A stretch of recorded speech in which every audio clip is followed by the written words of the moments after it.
What's up, everybody? Welcome to another edition of Real Spit from a Gangsta Gone Legit. Before we get started, I'm going to need you to hit that like and smash that subscribe button. Today, I want to talk about the streets and fake love. I was talking to a young dude the other day, and he said, "Big homie, I like the Real Spit from a Gangsta Gone Legit. I like what you're doing with it. I like the direction, but I don't agree with you when you say that the streets are fake and that they love no one." So I laughed a little bit, I chuckled, and I said, well, you know, you're entitled to your opinion, young man, but if you got a minute, we could kick it, and I'm gonna tell you exactly why I say what I say." And I told him, I said, "How old are you?" He said he was 22. So I said, okay, let's start with the fact that since you pulled me up on it and you said that you don't agree, what don't you agree with? So he said, "Well, I die for my homies, dog. I ride for them hard.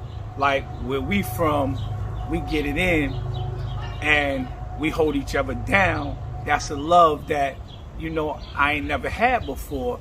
And it's a love that, you know, among the homies, there's that understanding." So I said, okay, I'm 50 years old, homie. And I've been 22, I've been 32, I've been 42. You ain't never been those ages yet. So if I'm telling you something that I went through, experiences, it's not just about me. It's about the masses that went through the same things before you.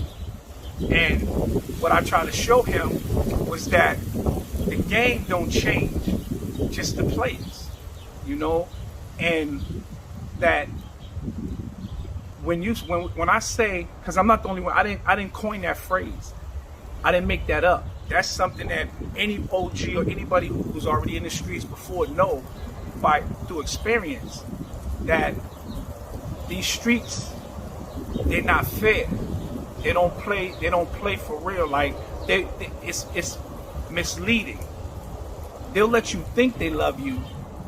And I wanted to do this right in the hood that I came from. So that's why I'm sitting right now in Academy Homes, because I wanted it to mean something, right? So this was my stomping ground in the 80s, you know what I mean, in 90s. This is where it all started for me. So this court right here, this is the dark side. I was from the light side. But it went down here, you know, went on both sides. Now, I could sit here and say that I had a lot of love with the homies and we put in work for our hood. You know, we did what we had to do. But what I tried to tell the young man was, when I say the streets love no one, I lived through that experience. So I told him like this. I said, check it out. Let me give you an example. I said, when you get locked up on that body, you know, y'all gonna represent the hood, and y'all catch your op, and you dump off and you hit the kid a couple times in the head, whatever it is. Your man's in the car, got two dudes with you, maybe another shooter.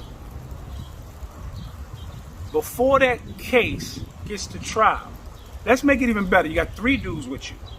Before that case gets to trial, you better believe out the three dudes that's with you, that rode with you, one of them is gonna flip on you, and y'all supposed to be for the cause, y'all supposed to be for the team, to death do us, you know, we all in. And what you gonna realize, bro, sadly, and it's a fact, it happens all the time, that dude that you putting on for and with, he can't take that pressure. You might not even be able to take that pressure for real, bro. See, it's different once it's easy for anybody to pull that trigger. That's nothing, right? So we, you know, in the heat of the moment, you can do that. Everybody down for the cause. Everybody with you.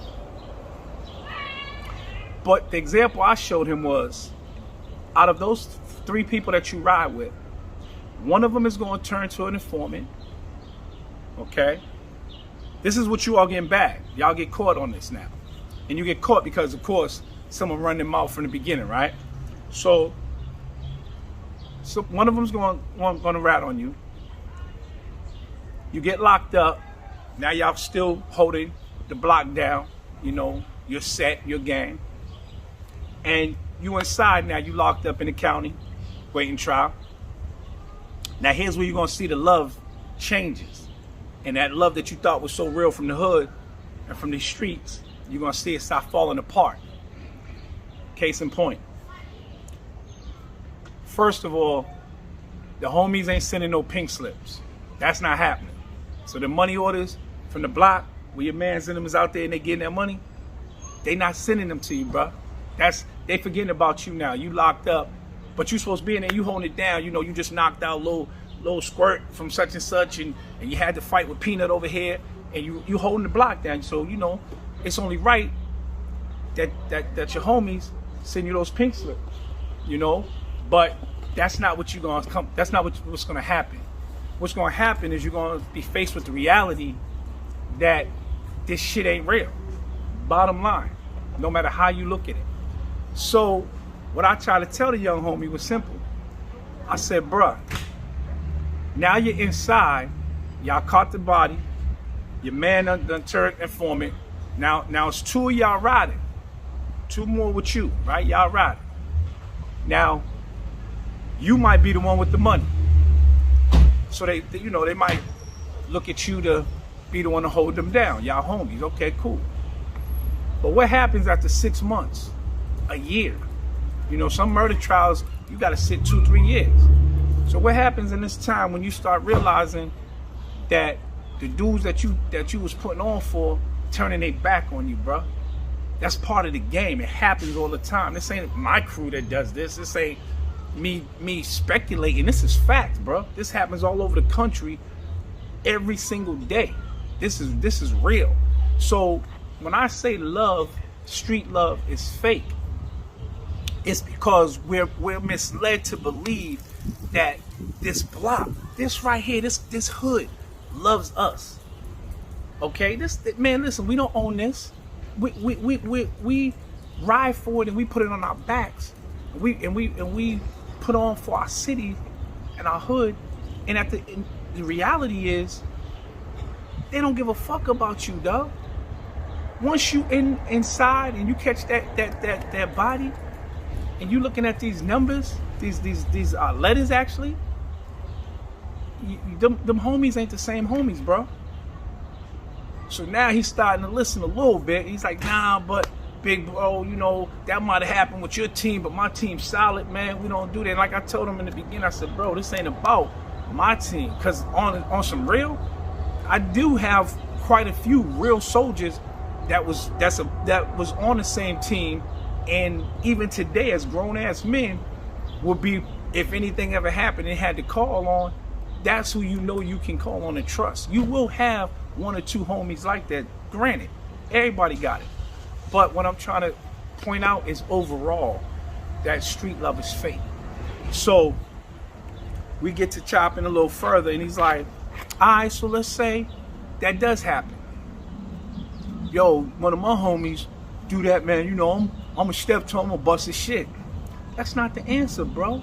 The answer is wake up before you get to that point of catching that case, before you catch that body, before you go kill another black man that look just like you, in the same situation you are, struggling the same way you are, and instead of you learning how to get along and squash that beef, y'all take it to that next level. Okay, fine. We're not gonna knock none of that because we all been through it. I've been through it. You know, it took me a lot to get to the point to be able to talk about it like this and to explain what I realized and what I've learned. So I don't want to seem like I'm bashing, because I'm not. I'm trying to enlighten by using knowledge, wisdom, and understanding. You know, I've been there, done that. So I'm trying to teach these young brothers out here today by example. And that's the best way to teach. You got to lead by example. So I want them to understand that the reason that's my topic is because that irked me the most, to be so real and loyal and to not get it in return. You understand what I'm saying?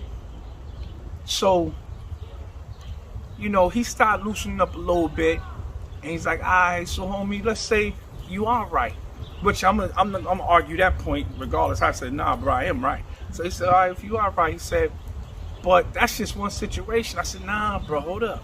That's with the first situation we talked about, because I know you active, and I know that that's a real probable situation that you will get in. It's not can, you will. As long as you riding for that hood and you in the street, it's gonna happen. So I said, I'll give you another example of why I say these streets ain't real. So forget the homicide. Let's not even take it to that degree now. Let's just, you know, you get caught with that blink. You know, you gotta sit down for a minute. Same scenario though, you still gotta sit down. What you gonna find out is your homie that you was running with every day, going to scoop him up in the wet, y'all hanging out, riding around, and it's your ride or die. As soon as you get locked, homie over here plotting on your BM or your girl. You know what I'm saying? Throwing salt on your name so that they can come up and smash shorty, right? Now, not my girl, dog. Come on, man. You crazy, man. My girl know what it is. Woo, woo. Come on, bro. Like I said, man, we all been there. It happens, right? We're not going to go back and forth about not me or this it can't happen. Yes, it can. Yes, it can. This can happen to anybody.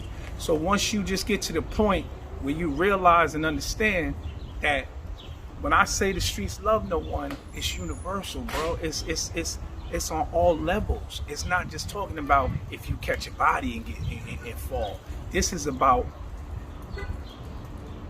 whatever it is you out there doing. If you out there hustling, selling drugs, let's use that for example. You selling drugs and you get knocked. Your homie know where to stash at, let's say. Now everybody's not grimy. Don't get it fucked up. But there are, I'm gonna say a percentage. Let's put a percentage on it. We're gonna say at least 75% of motherfuckers, when you take that fall, it ain't gonna be the same, bro. Like it's gonna be excuses. Yo, why that paper didn't come through yet? Why you didn't go see my mother and check on her, see what she doing, see how she doing? Why you didn't drop that bread off to my BM like I asked you to? This is the shit that you gonna go through. So why even put yourself in a position that you playing with fake love? That's all fake, bro. I'm telling you, you can't make me understand or believe anything other than that. Now,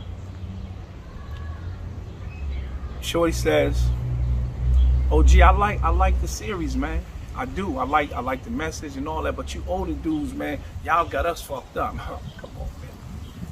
Nah, you know what it is. Y'all don't want to listen when you get the ones who've been there, done that, and trying to tell you. You all think you know.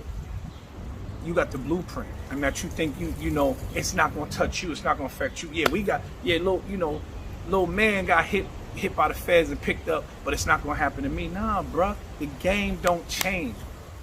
The same rules apply. The same. It's just different players, man. You know, when them boys is coming, they coming. So to sit here and act like you're exempt from the bullshit, nah, that's not real. That's fake. Y'all gotta learn to differentiate what's real love and what's fake love. And I'ma stand on it and to the day I die and let you brothers know that when you screaming the word love, don't say these streets got it, because that's not real. There's no love out here, period. No love. So, you know, I think after our conversation, I think I got through to homie, to little homie, and I'm asking that a lot of the OGs out here start having these conversations with these young brothers, man, and letting them know what you've been through and what's going to happen to them if they don't wisen up. If they don't wise up, excuse me. If they don't wise up and start taking heed to what we're trying to show them. Because a lot of us have been there. A lot of us used to be wicked, man. You know, did everything they're trying to do now. We done did it and then some. So, but it's our job and our duty to snatch these brothers up and let them know where they headed, that dead end. You know what I mean? That the real result. You know, like stop glorifying for these young homies that this is the way. And this is the move, man. You know, I did it, dog. So you need to do it. Here's that, here's the new Cali. Man, come on, man. Don't do that. Don't be that dude. You know what I mean? Be the big homie, man, that is trying to save one of these brothers' lives by letting them know the real, letting them know what's fake. You know, letting them know that it's okay and it's cool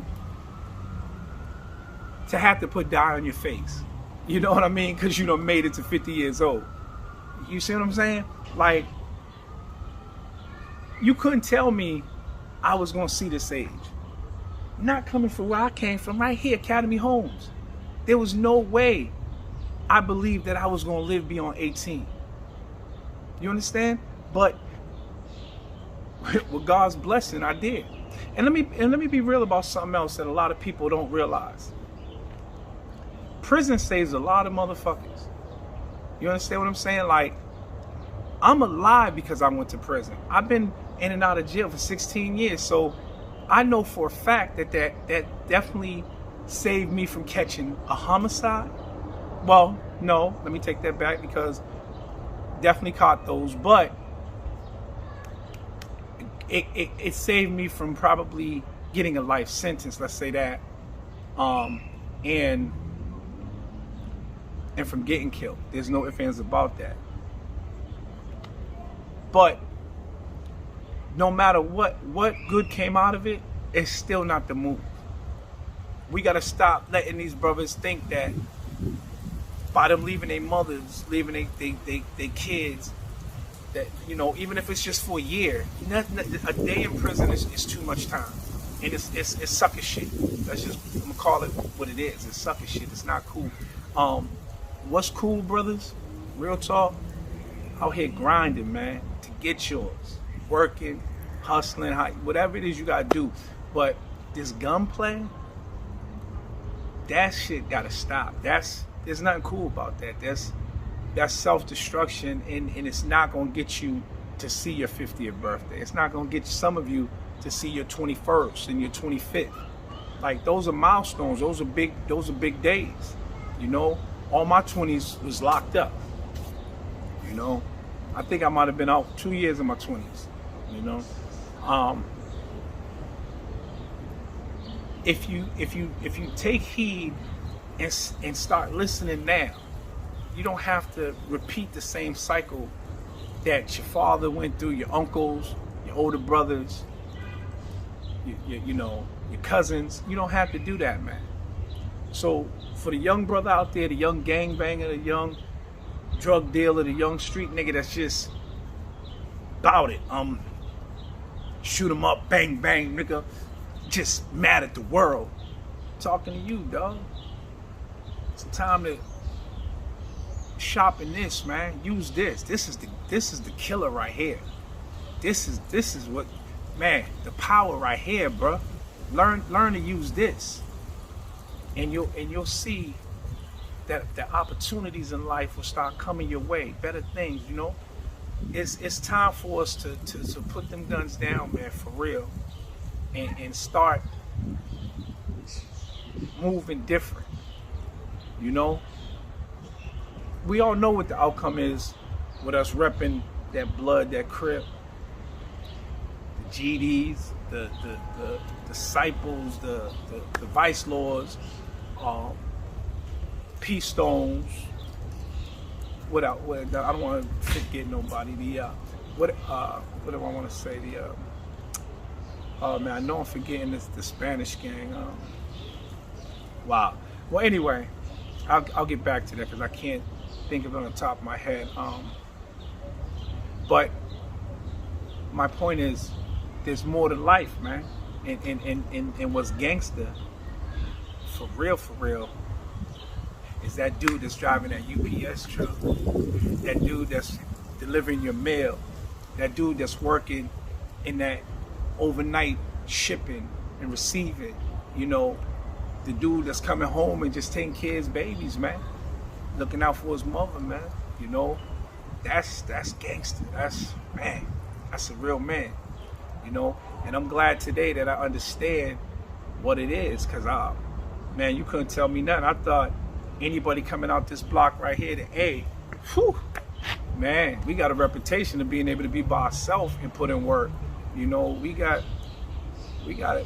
held our own for decades, you know. And man, to me, just being down with the hey, and the niggas from over here, you gangster. Nah, man, that's clown shit, bro. That ain't gangster. I was a fool thinking that, you know. But I can see clearly now, man, and I get it. And that's what I need you brothers to do. Get this message for real. When I say the streets love no one, trust and believe me, man. I'm on point with that. You know, it's a lot of jealousy that comes from your own homies. You know, envy. A lot of times, man, when dudes get popped, it's, you know, it be set up situations. That's what y'all gotta understand. Your enemy can't get close to you, bro. It's always the one close to you that you gotta watch out for. You gotta watch those in your circle, you know. So with all that said, how can that be glorified? This street life, this as being dope and the thing to do and want to do, when you gotta keep looking over your shoulders. Hey, check this out. Y'all see I haven't looked over my shoulder one motherfucking time since I've been doing this interview. And I'm sitting in the heart of the A. I'm not concerned anymore about what and who holding some type of animosity or grudge or still got some smoke with me. But I'm beyond that, man. It's not in my hands no more, man. I'm good. I'm not worried about that. But when I was active, all day long had to do that. All day long. Like, always have to watch your surroundings. You understand what I'm saying? It's a hell of a feeling to get to that point where you don't got beef like that. Any young brother out there, not a peacemaker, not into going around trying to squash people's problems and beefs. But I will say this. If you are active in these streets and you want to out, hit me up, inbox me on any of my outlets, on Gangsta Gone Legit, on Hood to Hills _. Let me know, man, that you all are tired of this bullshit and you want out, and I'll do whatever I can with the resources I have and deaden whatever beef we can dead, you know, because the goal is to become a Gangsta Gone Legit. Remember that. Like, that's really the goal. It's not to continue to put more bodies under your name and more notches and shit like that. How many black young men we could kill? Like, that shit gotta stop, you know. Let's try this, man. Let's seriously try to just bring this peace. Our city needs it. Boston is hurting, man. Like, we need, summer's not even started yet, and we need to do this before we got any more killings, and it can happen. You just got to be willing to do it. On that note, this message was: streets love no one, love is fate. And this has been another edition of Real Spit from a Gangsta Gone Legit. Peace.